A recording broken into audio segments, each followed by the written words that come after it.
السلام عليكم ورحمة الله وبركاته، أهلا وسهلا بكل إخواتي اللي داخلين تالتة إعدادي. النهاردة بإذن الله هعرفكم شوية نصايح اللي داخل تالتة إعدادي. ليه عاملين فيديو لتالتة إعدادي؟ لأن تالتة إعدادي تحديد مصير، سنة بقت سنة شهادة. إزاي بقى؟ سنة بقت بتودي لفروع كتير زي تالتة ثانوي بالظبط. سنة بقت بتودي لثانوي عام، صنايع، تجاري، خدمات، سياحة وفنادق، بتاع ده، مدارس مبارك كول ومدارس كتير قوي كتير. مدارس تمريض، الكلام ده بإذن الله المدارس دي هتكلم عنها في فيديو لوحدها، لأن مدارس كتير قوي وهقول لكم مدرسة مدرسة بتتكلم عن إيه وفوائدها إيه ومميزاتها إيه وأضرارها إيه والكلام ده كله. تمام. قبل ما نبدأ الفيديو ما تنساش تحط لايك وتشترك في القناة وتفعل زر الجرس عشان يوصلك كل جديد. وما تنساش تشجعني في كومنت عشان أنا طبعا زي ما أنت شايف متوتر، أول فيديو. بس بإذن الله هنتعود مع بعضينا ويلا نبدأ الفيديو. بإذن الله النصايح هتبقى زي هتبدأ في تالتة إعدادي ولا لأ. هنتكلم طبعا في نقطة نقطة عن كل حاجة. هتبدأ في تالتة إعدادي ولا لأ؟ تالتة إعدادي صعبة ولا سهلة؟ الناس كلها تقول لي داخل تالتة إعدادي، يعني تالتة إعدادي صعبة أوي، تالتة إعدادي محتاجة منك مذاكرة، الكلام ده كله هي محتاجة منك مذاكرة. بس هنعرف كل حاجة، هنعرف كل حاجة في الفيديو، ما تستعجلش.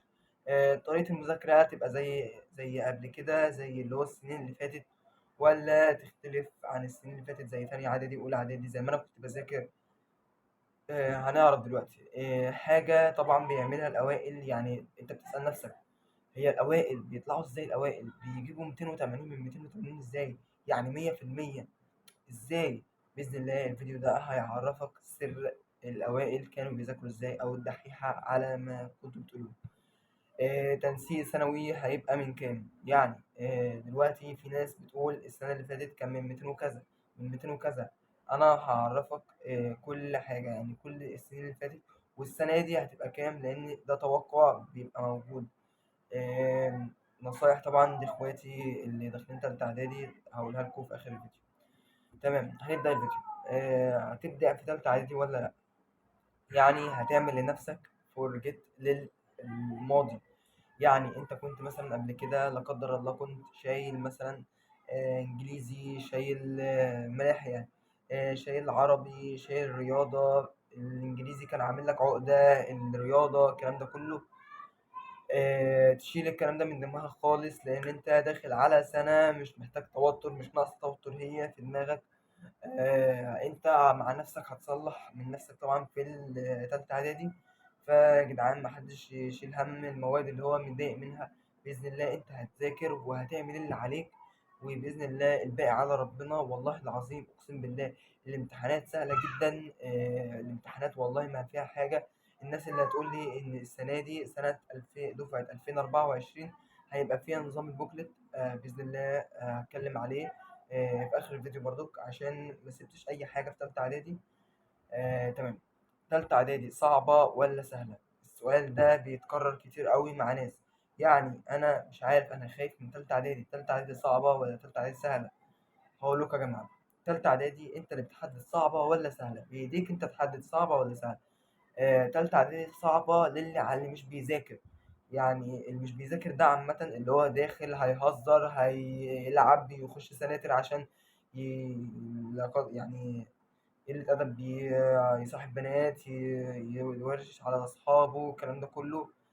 ده داخل يلعب، فأنصحك اللي داخل يلعب ما يتفرجش على الفيديو، ما يخش أساسا تالتة إعدادي، يروح يقعد جنب أمه في البيت عامة يعني.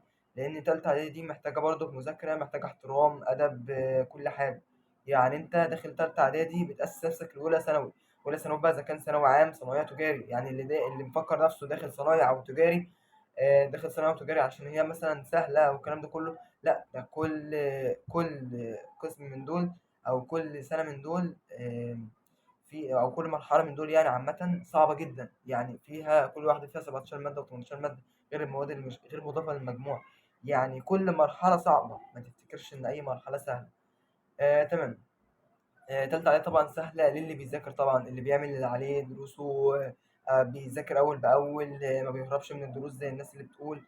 طبعًا أنا واثق في إخواتي اللي بيتفرّجوا على الفيديو ده، أدام أنت دخلت على الفيديو ده يبقى أنت تعرف إن أنت شخص مجتهد وشخص هتحقق اللي أنت نِفْسك فيه. بس محتاجة منّك اجتهاد، شوية مذاكرة، الكلام ده كُلّه. تمام. نتكلّم مثلًا في النقطة التالتة اللي هي طريقة المذاكرة زي قبل كده والّا المذاكرة تختلف من سَنة لسَنة والكلام ده كُلّه. بُصّوا يا جماعة، تالتة إعدادي صدّقني بعد ما تخلّص الترم الأولاني أو تخُش على الترم التاني، هتلاقي نَفْسك تالتة إعدادي دي أسهل من تانية إعدادي. صدّقت دي؟ يعني تالتة إعدادي أسهل من تانية وأولى، وأسهل من منهج سنة أسهل من مبدأ من منهج ابتدائي. ليه يا جماعة؟ لإن ابتدائي منهج تراكمي، منهج كبير، منهج زي زي ما أنت شايف كده أنظمة رابعة وخامسة وستة اللي نازل جديد والمناهج بتتغيّر كل سنة. وأولى إعدادي وتانية إعدادي. تانية إعدادي أنت بتدرس حاجات كتير أوي، بتدرس في الرياضة مثلًا المعادلات حاجات كتير جدًا، وبتدرس كيميا وبتدرس أحياء. في العلوم يعني، بتدرس حاجات كتير أوي، لإن تانيات دي دايمًا بتبقى صعبة. فأنت تخيل أن تكن، طبعًا اللي بيتفرّج عليّا تانية إعدادي اعرف إن أنت لو ذاكرت تانية إعدادي أنت دلوقتي في هتخش تالتة إعدادي مستريح جدًا، زي اللي هو داخل تانية ثانوي. هو ذاكر تانية ثانوي كويس، داخل تالتة ثانوي مرتاح جدًا برضه. تمام. تمام.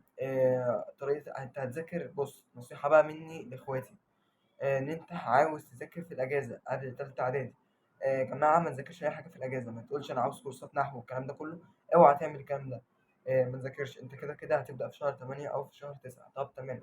أسئلة برضه بتجيلي أو اللي هو ناس صحابي بيقولوا لي أبدأ في شهر 8 ولا في شهر 9.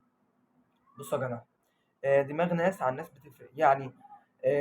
إن أنت مثلا لو بدأت في تالتة إعدادي بدأت شهر 8، أنت كده بدأت إن أنت عاوز تراجع تاني. يعني بعد ما تبدأ تراجع، يعني أنت هتبدأ أهو. المدرسين تلقائي لما يلاقوا واحد جديد جاي الكلام ده كله بيراجعوا له من الأول. فالموضوع ده كويس ليك أنت، إن أنت بتثبت المعلومة في دماغك.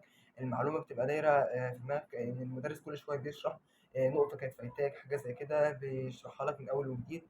يعني حاجة كويسة جدا. تمام. فنصيحة مني لإخواتي الصغيرين، خش شهر 8 واتكل على الله وتابع مع المدرس من أول بأول. تمام. حاجة بيعملها أوائل المحافظات، طبعا انتوا مستنيين البتاع ده من آخر الفيديو، من أول الفيديو. تمام. حاجة بيعملها إيه أوائل المحافظات؟ بصوا يا جماعة، هما بيهتموا بتنظيم المكان، مش هقول لك تنظيم الوقت. تنظيم المكان هو تنظيم الوقت ده حاجة مهمة. بس أنت داخل تالتة إعدادي عاوز تعمل بقى جداول الكلام ده كله مش هينفعك، صدقني والله العظيم ما هينفعك. الموضوع ده أنا عملته، بدأت في أول السنة عاوز أعمل جداول، عاوز أعمل العلوم في يوم السبت، العربي يوم الأحد، الإنجليزي يوم الاثنين. الكلام ده كله كان بايظ معايا خالص، مش جاية معايا. حاولت أنظم نفسي الكلام ده كله، في مادة بتاخد مني ساعتين، في مادة بتاخد مني 3 ساعات، 4 ساعات، 5 ساعات، على حسب ما تخلص المادة. الأوائل بيعملوا إيه؟ بيقوموا جايين منظمين مكانهم. مكانهم بيبقى منظم، الكتب على جنب، مكتب، حاجة زي اللي أنا كنت قاعد عليها دي. الكلام ده كله حاجات تشجعهم على المذاكرة، الكلام ده كله. فأنت اهتم بتنظيم مكانك. تمام. بعد ما تهتم بتنظيم مكانك، لما تيجي تبدأ تذاكر، لو أنت واحد شخص متعود إن أنت تذاكر بالليل، ذاكر بالليل، مالكش دعوة بحد، ذاكر بالليل. يعني هتقول لي في ناس بتقول لي ذاكر ساعة مثلا بعد الفجر، بس أنا دماغي بتيجي بعد الفجر مش شغالة خالص. يعني أنا دلوقتي باجي بعد الفجر خالص، يعني دماغي تعبانة، مع إني نمت برضه، نمت من 8 مثلا ل4 الفجر. مش جاي معايا خالص إن أنا أذاكر الصبح، بيبقى دماغي واقفة، الكلام ده كله. ما تسمعش نصيحة حد، انت متعود على وقت معين تذاكر فيه ذاكر فيه، ما تسمعش كلام حد. تمام. وتاني حاجة بيعملها أوائل المحافظات، إنهم هما بيكتبوا هيذاكروا إيه، بس مش بيكتبوا في يوم كذا في ساعة كذا الكلام ده كله. بيكتبوا مثلا هيذاكروا النهاردة عربي. خدت أنا عربي النهاردة فأنا هذاكر عربي النهاردة. تمام. هتذاكر عربي النهاردة يبقى أنت هتقعد على عربي، ما تقومش غير لما تخلص. مثلا عندي فصل قصة وعندي درس نحو، ما تقومش لما تخلص الفصل القصة ودرس النحو. تمام. هو ده لازم تمشي عليه طول السنة عشان تبقى من أوائل المحافظات. تمام. تالت حاجة وده الأهم برضو، إن أنت تجيب كشكول زي ده، كشكول زي ده أو أجندة بمعنى أصح زي ما الناس بتقول، أنا مش عارف، مش ظاهرة أوي. تمام. بتكتب فيه الحاجات اللي أنت عاوز تذاكرها. مع العلم إن الأجندة دي سعرها 80 جنيه ومليانة ورق جدا، يعني هتقضي معاك سنة كاملة وممكن السنة اللي بعديها كمان. تكتب فيها انت هتذاكر ايه، انت الدرس اللي معاك هتلخصه. هما كانوا بيلخصوا الدروس على حسب حفظهم هما. يعني اهم حاجة وانت بتذاكر تفتح الدرس، وبعد ما تفتح الدرس تجيب كراسة او اي اجندة يعني عامة، بس الاجندة دي بتفتح نفسك على المذاكرة اكتر. بتجيب مثلا كتاب او حاجة. عندك درس اهو احياء، زي درس علوم، درس دراسات، الكلام ده كله. تقعد تكتب تلخص الدرس وبعد كده تبدأ تفهمه. طبعا لو انت فاهم المدرس تبقى حافظه، تبدأ بقى تحفظه. بعد ما تحفظه تحل عليه شوية وبعد كده تقفل خالص. هتلاقي نفسك تاني يوم المعلومة دايرة في دماغك، اللي انت حفظته في دماغك قوي. أي حد يسألك سؤال هتلاقي نفسك مش متردد، وهي حاجة كويسة جدا. وده اللي بيعمله أوائل المحافظات. ودايما لما حد بيعمل لقاء مع واحد أول المحافظات، الأول يعني أو التاني أو الكلام ده كله من الأوائل يعني، بيقول له طريقة المذاكرة دي. وطريقة مذاكرة ناجحة جدا ومتجربة وحاجة كويسة جدا. تمام. بالنسبة لتنسيق ثانوي بيبقى عامل ازاي؟ تمام. تنسيق ثانوي ده مش بيختلف عن محافظة لمحافظة قوي، غير كام درجة كده. يعني أنا بالنسبة للمحافظة اللي أنا فيها، محافظة القليوبية، بتبقى يعني سنة 2022 كان المجموع من 222، ولما نزل ل 217. تمام. بالنسبة لسنة 2023 اللي هي الدفعة لسه مخلصة، كان من 225، ونزل لمرحلة تانية 220، ونزل برضو لمرحلة تالتة على ما أظن من 215. تمام. فأنت ما تقلقش من موضوع التنسيق ده خالص، اعمل اللي عليك وهتلاقي نفسك ربنا كرمك بمجموع أعلى طبعا من ثانوي عام. وطبعا بداية السنة كده نصيحة مني لإخواتي الصغيرين، إن أنت لما تيجي تبدأ تالتة إعدادي اختار الصاحب يعني. آه، ما ت... ما تختارش الصاحب اللي هيوديك للطريق الغلط، انت هتبقى عارف. تمام. يعني انت ما تبقاش صاحب، يعني ما تصاحبش واحد يقول لك ايه، تعالى يا عم نهرب الكلام ده كله. لا، ما الشخصية دي ابعد عنها خالص. هتلاقي نفسك الواحد اللي هو بيشجعك على الصلاة، تصلي على طول. يلا نصلي وبعد كده نروح نذاكر الكلام ده كله. ده حاجة كويسة. تمام. طبعا تهتم بصلاتك كل يوم الصلاة في ميعادها. الدنيا كده يعني هتلاقي نفسك ربنا موفقك لوحدك كده. وطبعا ما تبقاش بادئ السنة جد قوي، يعني بمعنى صح. تبدأ مثلا تبدأ تذاكر مثلا، قول مثلا ساعة في اليوم، ساعة ونص في اليوم، ساعتين بالكتير، عشان ما تبقاش في ضغط نفسي وتيجي مثلا في شهر 10 أو 11 تبقى تعبان وملهك ومش قادر تذاكر بعد كده. تمام. تهتم برضك برفاهيتك، يعني تيجي مثلا يوم الجمعة، مثلا عندك أجازة يوم الجمعة أو السبت، برضك تعمل لنفسك بريك كده، تخرج بيه مع أصحابك، تشوف الدنيا برضك، تاخد هوا برضك عشان ترجع تاني بحماس وقوة برضك وترجع تذاكر أكتر من الأول. تمام. ده كان فيديو بتاعنا بتاع النهاردة. ما تنساش تحط لايك وتشترك في القناة وتفعل زر الجرس عشان يوصلك كل جديد، وتنورني بتعليقك غالي عشان تشجعني وأستمر معاك في الفيديوهات دي بإذن الله. هعمل لكم بإذن الله سلسلة فيديوهات عن تالتة إعدادي، يعني هعمل لكم الفيديو الجاي بإذن الله عن المدارس بعد تالتة إعدادي. ثانوي الناس مفكرة إن في مدارس بس ثانوي عام وتجاري وصنايع وسياحة وفنادق والكلام ده كله. لا، ده في مدارس تانية زي تمريض زي الكلام ده كله، فهتكلم عن المدارس دي بالتفصيل. تمام. نورتني يا غالي لآخر الفيديو، والسلام عليكم ورحمة الله وبركاته.